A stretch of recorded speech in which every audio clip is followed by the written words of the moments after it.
Pemain warisan kita tak apa. Hari ni hari gembira kita. Nak tahu? Jom, let's go check it out.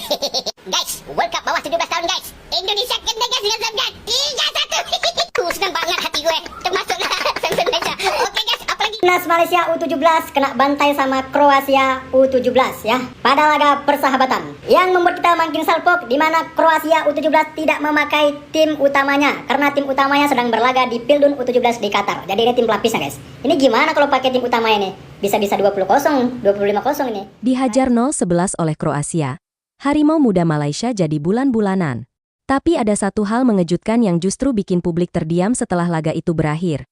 Sebelumnya mohon untuk subscribe channel ini dulu ya, terima kasih. Timnas U17 Malaysia baru saja menuntaskan pemusatan latihan mereka di Kroasia, namun hasil yang diperoleh jauh dari harapan. Dalam laga uji coba melawan tuan rumah, skuad muda Harimau Malaya itu harus menelan kekalahan telak dengan skor mencolok, 0-11. Kekalahan ini sontak membuat publik sepak bola Malaysia terkejut dan kecewa. Pasalnya, laga di Kroasia diharapkan bisa menjadi ajang pembelajaran berharga bagi para pemain muda sebelum menghadapi kualifikasi Piala Asia U17 tahun depan. Banyak pihak menilai kekalahan itu menjadi sinyal bahwa Malaysia masih memiliki banyak pekerjaan rumah yang harus diselesaikan.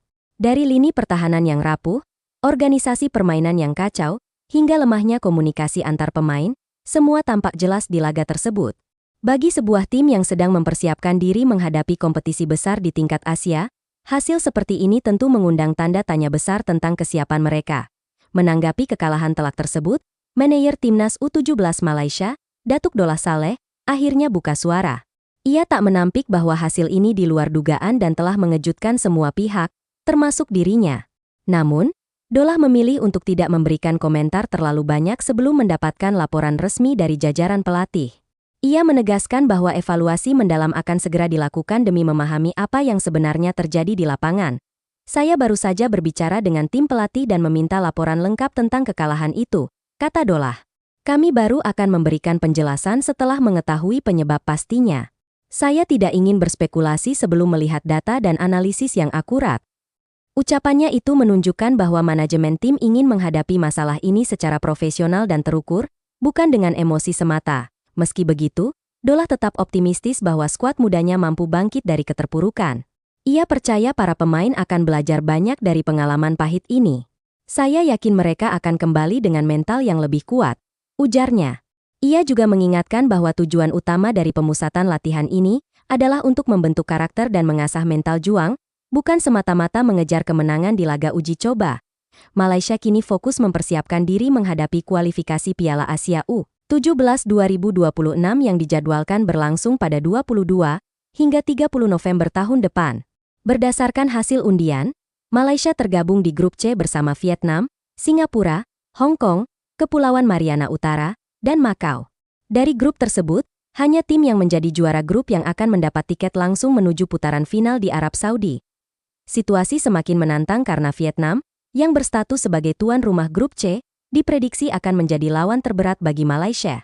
Dalam beberapa tahun terakhir, Vietnam mengalami peningkatan signifikan dalam pembinaan usia muda dan memiliki pengalaman lebih stabil di level regional. Kondisi ini membuat tekanan terhadap Malaysia semakin besar untuk bisa tampil maksimal. Di sisi lain, Indonesia menjadi salah satu tim yang tidak perlu mengikuti babak kualifikasi karena sudah memastikan diri lolos ke putaran final. Hal ini merupakan buah dari pencapaian luar biasa skuad Garuda Muda asuhan Nova Arianto yang sukses menembus babak perempat final Piala Asia U17 sebelumnya. Keberhasilan itu menegaskan bahwa pembinaan pemain muda di Indonesia kini sudah berada di jalur yang benar. Selain Indonesia, sejumlah tim kuat lain seperti Uzbekistan, Arab Saudi, Korea Selatan, Korea Utara, Tajikistan, Jepang, dan Uni Emirat Arab juga telah mengamankan tempat di Piala Asia U17 2026. Sementara Qatar dipastikan lolos otomatis karena berstatus sebagai tuan rumah Piala Dunia U17 2025.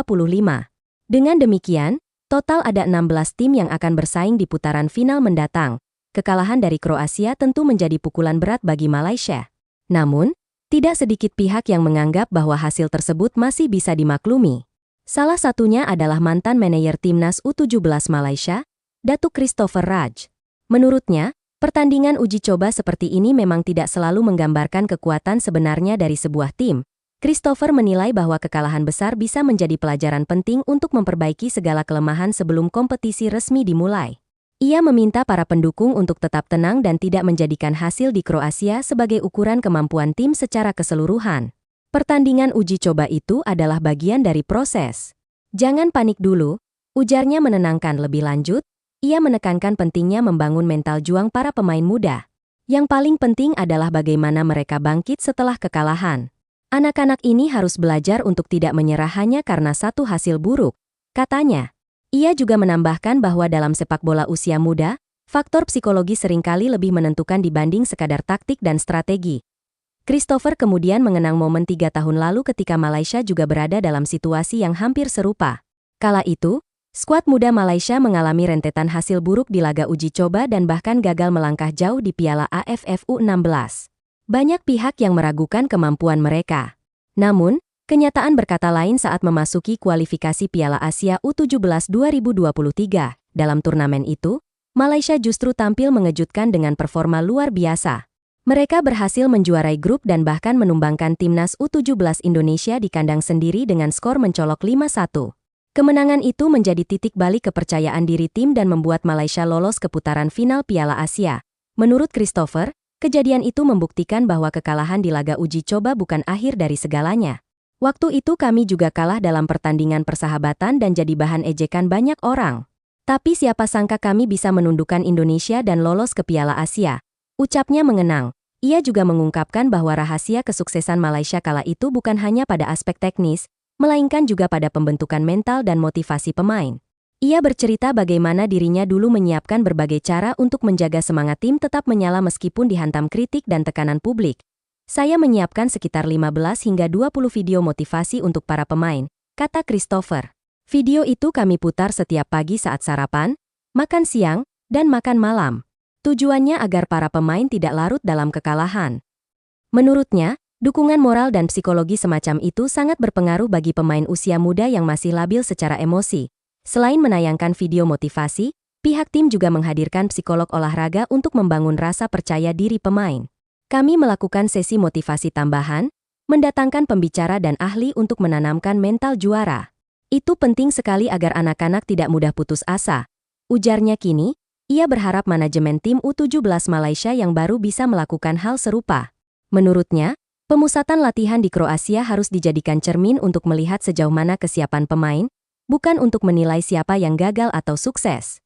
Ia menegaskan bahwa setiap kekalahan pasti membawa pelajaran jika dihadapi dengan sikap yang benar. Kekalahan 0-11 dari Kroasia memang mencolok, tapi di sisi lain bisa membuka mata semua pihak bahwa kompetisi di Eropa berada di level yang sangat berbeda. Para pemain Malaysia diharapkan bisa belajar dari gaya permainan Kroasia yang lebih cepat, disiplin, dan efisien dalam memanfaatkan peluang. Banyak pengamat sepak bola Malaysia juga menyoroti minimnya pengalaman internasional para pemain muda Malaysia dibanding lawan-lawan mereka di Eropa. Beberapa bahkan menyarankan agar FAM memperbanyak uji coba dengan tim-tim Asia yang lebih seimbang agar pemain bisa berkembang tanpa kehilangan kepercayaan diri. Namun, sebagian lainnya berpendapat bahwa menghadapi lawan kuat seperti Kroasia justru merupakan langkah yang tepat. Sebab, dari sanalah Malaysia bisa mengukur kemampuan mereka secara realistis. Walau kalah besar, pengalaman itu bisa menjadi bahan evaluasi untuk meningkatkan kualitas permainan di masa mendatang.